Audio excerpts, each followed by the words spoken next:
जय हिंद दोस्तों, बात करते हैं बिहार शिक्षक बहाली के बारे में। बात करेंगे नॉन मेरिट लिस्ट वालों के बारे में जिनका नाम मेरिट लिस्ट में नहीं है। जैसा कि सब लोग जानते हैं कि 2-3 दिन से शिक्षा मंत्री का बस एक आश्वासन है, वो भी लिखित तौर पर नहीं है। बस ऐसे ही कभी ट्विटर पे कोई स्टेटमेंट तो कभी न्यूज़पेपर में। शिक्षा मंत्री का कोई भी लिखित आश्वासन अभी तक नॉन मेरिट लिस्ट वालों को नहीं दिया गया है। देखते हैं इससे संबंधित आज प्रभात खबर में क्या दिया गया है। एसटीईटी पर रिपोर्ट मिली, फैसला 2 से 3 दिनों में। फिर से वही कहा जा रहा है कि एसटीईटी पर रिपोर्ट मिली है, फैसला 2 से 3 दिनों में। जब तक शिक्षा विभाग का कोई अधिसूचना जारी नहीं होता है तब तक स्टूडेंट को क्या पता चलेगा कि क्या है क्या नहीं है, क्योंकि सिर्फ आश्वासन और ट्विटर पे एक ट्वीट कर देने से कुछ भी नहीं होता है। क्योंकि पहले भी जब रिज़ल्ट आया तो उस टाइम भी बोला गया था कि जितना क्वालिफाइड है सभी की नौकरी पक्की है। दिया गया है एसटीईटी 2019 के रिजल्ट को लेकर उपजे गतिरोध को दूर करने के लिए बनी कमेटी ने अपनी रिपोर्ट शिक्षा विभाग को सौंप दी है। देखिए, अच्छी बात है कि अगर जल्दी से जल्दी कोई रिपोर्ट सौंपा गया है तो उसका अधिसूचना जारी किया जाए।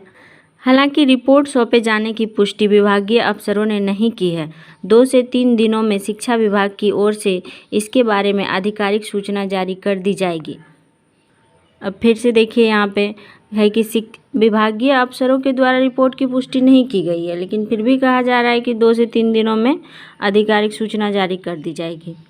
विभागीय रिपोर्ट पर शिक्षा विभाग कानूनविदों से राय ले रहा है। इस बीच शिक्षा मंत्री विजय चौधरी ने कहा कि बिहार माध्यमिक शिक्षक पात्रता परीक्षा 2019 के विवाद का समाधान निकाल लिया गया है।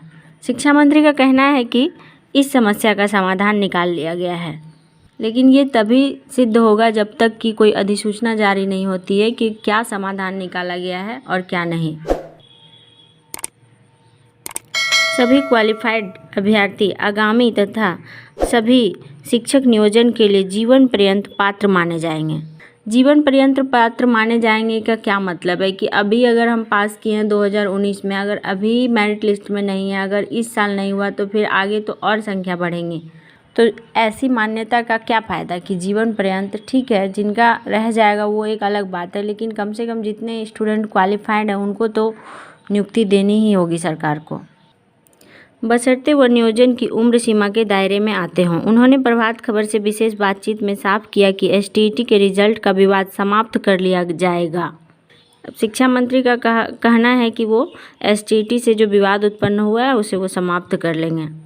मेरिट लिस्ट का महत्व सांकेतिक रहेगा। टॉपर्स हैं तो वो हैं, मेरिट लिस्ट वालों को अंदाज़ा रहेगा कि वे ऊपर हैं। शिक्षा मंत्री का कहना है कि जो मेरिट लिस्ट में है वो टॉपर्स हैं और उन्हें वो अंदाज़ा रहेगा कि वो ऊपर हैं। हालांकि नियोजन की पात्रता सभी को रहेगी। उन्होंने साफ किया कि सभी क्वालिफाइड अभ्यर्थी सभी शिक्षक पात्रता परीक्षा के लिए पात्र रहेंगे। जानकारियों के मुताबिक शिक्षा विभाग की समस्या का समाधान नियोजित शिक्षकों के लिए वर्ष 2020 में प्रभावी की गई सेवा शर्तों में निहित है। इस नियमावली में प्रावधान किया गया है कि भविष्य में शिक्षकों की होने वाली नियुक्ति की मेरिट लिस्ट बनाने में ग्रेजुएशन और बीएड के मार्क्स को जोड़े जाएंगे। कहा जा रहा है कि भविष्य में जो भी नियुक्ति होगी उसमें ग्रेजुएशन और बीएड के मार्क्स को जोड़ दिया जाएगा। शिक्षक पात्रता परीक्षा के अंक नहीं जोड़े जाएंगे। इस आधार पर एसटीईटी में सिर्फ पास करना ही अनिवार्य है। ऐसी स्थिति में शिक्षा विभाग अब जो लिस्ट जारी करेगा उसमें सभी उत्तीर्ण अभ्यर्थी 7वें चरण के लिए क्वालिफाइड मान लिए जाएंगे।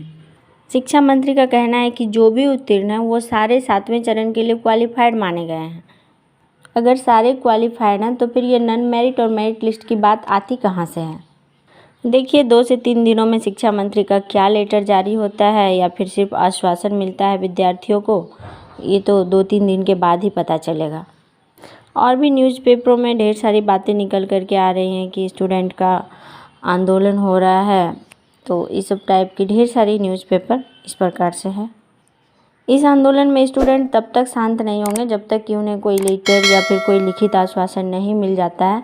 सिर्फ ऐसे ही बोल देने से अब वो लोग को विश्वास नहीं होने वाला है। तो शिक्षा मंत्री को लिखित आश्वासन देना चाहिए और जल्द से जल्द एक अधिसूचना जारी करना चाहिए कि जिनका नाम मेरिट लिस्ट में नहीं है उनके लिए क्या प्रावधान है। तभी ये आंदोलन रुकेगा और कोई केस नहीं होगा, वरना फिर से एक नया केस होगा और फिर से यह बहाली रुकने के कगार पे आ जाएगी।